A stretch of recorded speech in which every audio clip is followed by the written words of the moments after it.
ओम गुरुर्ब्रह्मा गुरुर्विष्णु गुरुर्देवो महेश्वरः गुरु साक्षात् परब्रह्म तस्मै श्री गुरुवे नमः। ध्यानमूलं गुरुमूर्ति पूजामूलं गुरुपदं मंत्रमूलं गुरुवाक्यं मोक्षमूलं गुरुकृपा। गजाननं भूतगणाधिसेवितं कपेतजम्बूफलचारुभक्षणम् मासुतं शोकविनाशकारकं नमामि विघ्नेश्वरपादपङ्कजम्। वक्रतुंड महाकाय कोटि सूर्य समप्रभा निर्विघ्नं कुरु मे देव सर्वकार्येषु सर्वदा। आज मानव जीवन पर पड़ने वाले ग्रह नक्षत्रों के प्रभाव के बारे में कुछ चर्चा किया जाए। नवग्रह की मान्यता है हमारे यहाँ ज्योतिष शास्त्र में। पहले 7 ही ग्रह थे जिनका क्रम था सूर्य, चंद्रमा, मंगल, बुध, बृहस्पति, शुक्र और शनि। जब देवताओं और असुरों ने मिलकर के समुद्र मंथन किया तो अमृत के बंटवारे के समय 2 ग्रह और बढ़ गए, राहु और केतु।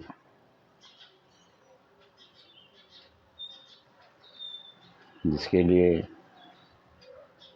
कहा गया है कि मान सहित विष खाई के शंभु भये जगदीश, बिना मान अमृत पिए राहु कटायो शीस।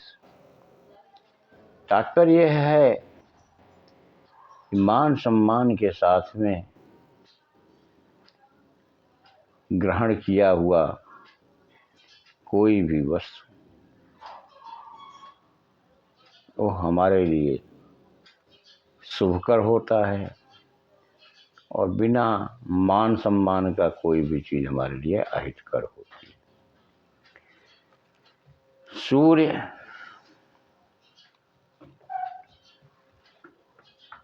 के नाराज होने से मनुष्य की शरीर पर चर्म रोग आदि ऐसी समस्याएं आती। चंद्रमा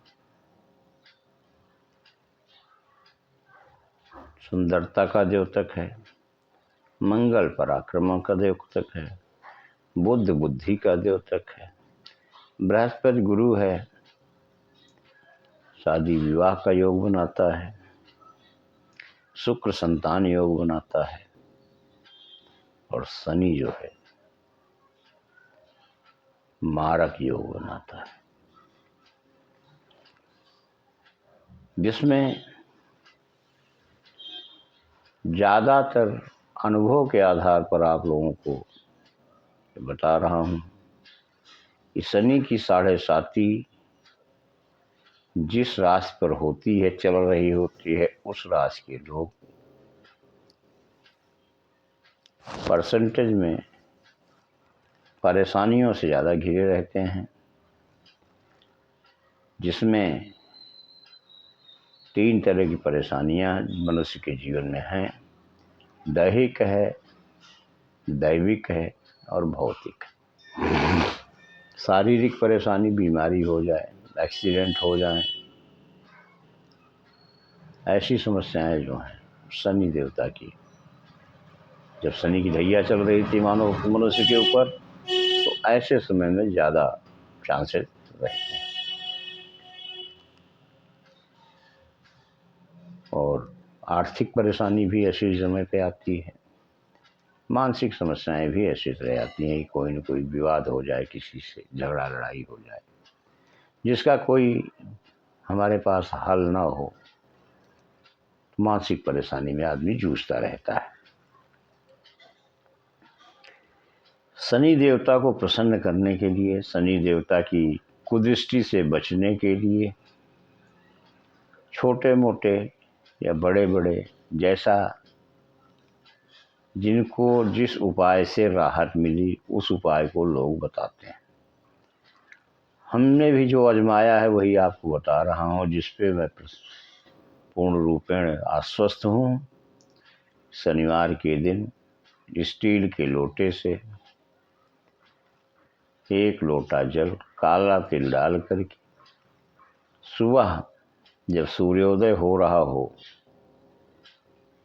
पूरब की तरफ मुँह करके चढ़ाया जाए और कम से कम 11 और मैक्सिमम जितना परिक्रमा की जा सके उस पेड़ को छू करके परिक्रमा की जाए। इसको करने से शनि देवता की कृपा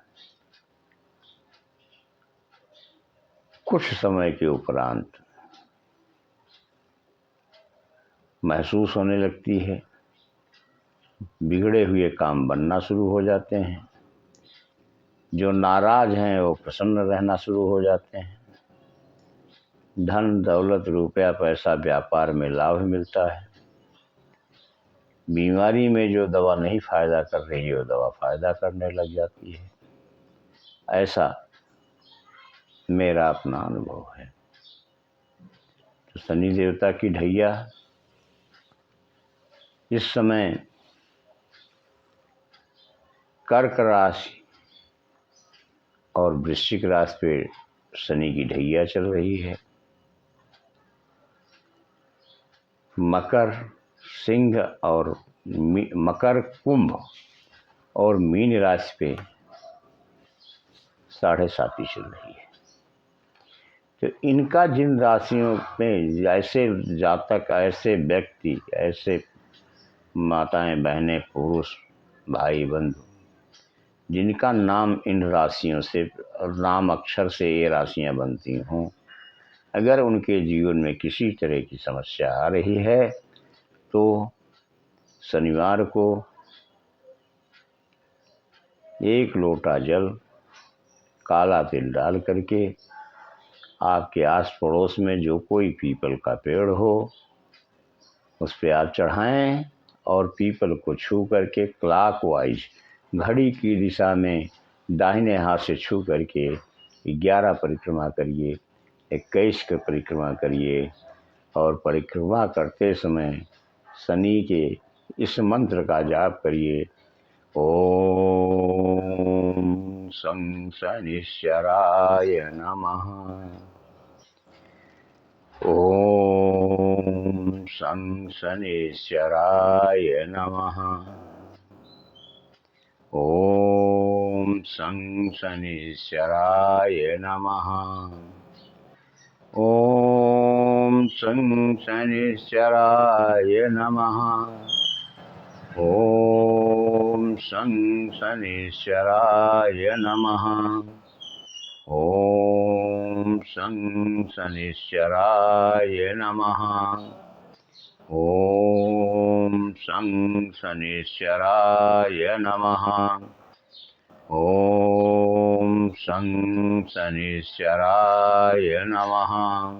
ओम शं शनिश्चराय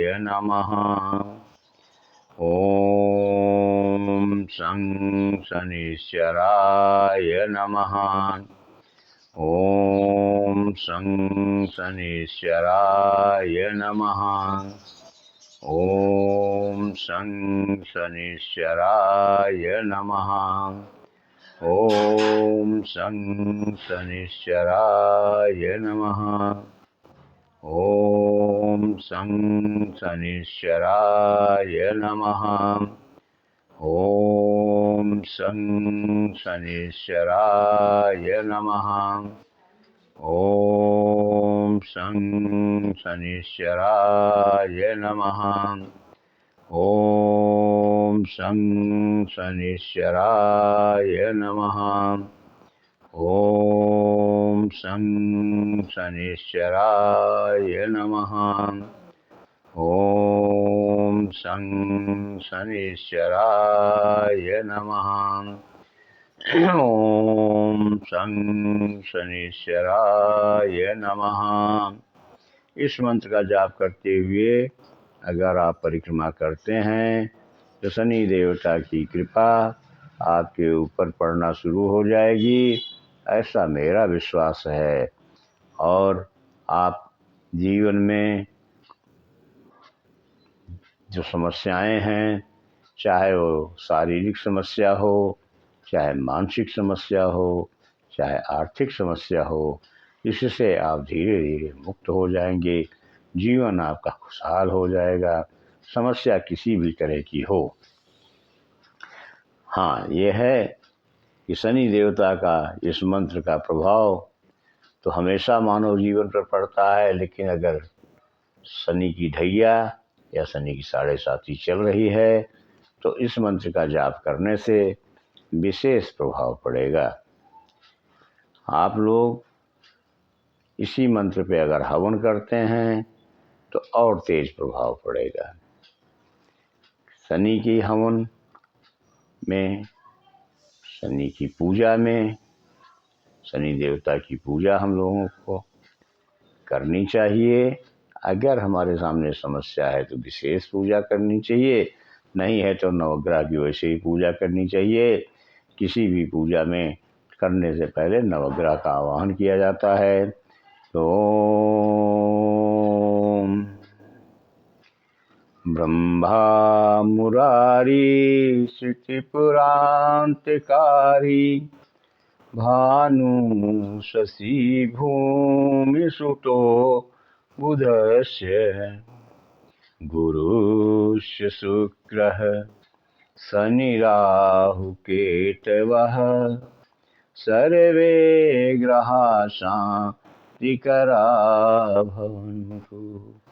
इस प्रकार से नवग्रहों की पूजा करनी चाहिए और उनकी कृपा जिससे हमारे ऊपर बनी रहे और उनका आशीर्वाद हमको मिले। हाँ,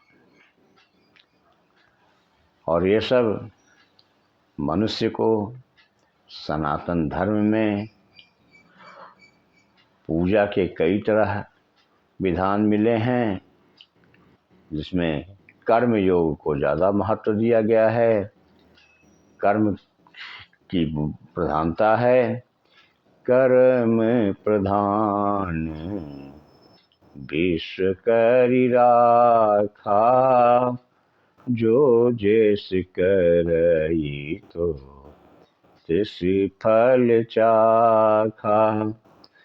कहने का तात्पर्य यह है कि कर्मण्येवाधिकारस्ते माँ फलेषु कदाचन। हमारा कर्म करना ही उद्देश्य होना चाहिए। फल अगर हम कर्म करेंगे तो फल तो मिलेगा ही मिलेगा, और नहीं भी मिलेगा तो भगवान उसको जो भी हम कर्म करेंगे उसके अनुसार हमको फल मिलता है। उदाहरण के लिए, अगर हम अब आम का पौधा लगाते हैं, आम का पेड़ लगाते हैं, आम का वृक्ष लगाते हैं तो समय आने पर उसमें से आम मिलता है। अगर हम बबूल का वृक्ष लगाते हैं, कीकर का वृक्ष लगाते हैं तो उसमें कांटे ही कांटे मिलेंगे। तो बोया पेड़ बबूल का, आम कहाँ से हो। तात्पर्य है कि जो हम जैसा करेंगे वैसा ही हमको फल मिलेगा। और आज जो कुछ भी हमको मिल रहा है ये प्रारब्ध है हमारा। प्रारब्ध टलता नहीं है। हाँ, पूजा पाठ, यज्ञ अनुष्ठान, हवन दान करने से कुछ भगवान की तरफ से राहत मिल जाती है, जैसा कि लोगों को देखने में मिल रहा है। अब आप लोग कार्तिक मास की आज द्वादशी है और कल त्रयोदशी को और शनिवार है। उसके बाद कार्तिक पूर्णिमा का अपने आप में देव दिवाली के नाम से महत्व, बहुत बड़ा महत्व है। तो इन सब पर्वों को मनाइए। कल से एकादशी के दिन से तुलसी विवाह से मांगलिक कार्य शुरू हो गए हैं। अपने अपने मंगल कार्यों में लगे रहिए, जुटे रहिए। अगर आप लोगों को ये वीडियो अच्छा लगे तो लाइक कीजिए, सब्सक्राइब कीजिए, शेयर कीजिए। यहीं पे वाणी को विराम देते हैं। प्रयागराज की धरती से बाबा दिव्यदास जी महाराज महात्यागी का आप लोगों को, आपके घर परिवार को, रिश्तेदारों को, पास पड़ोस को बहुत बहुत आशीर्वाद, बहुत बहुत साधुवाद। जय जय सीताराम।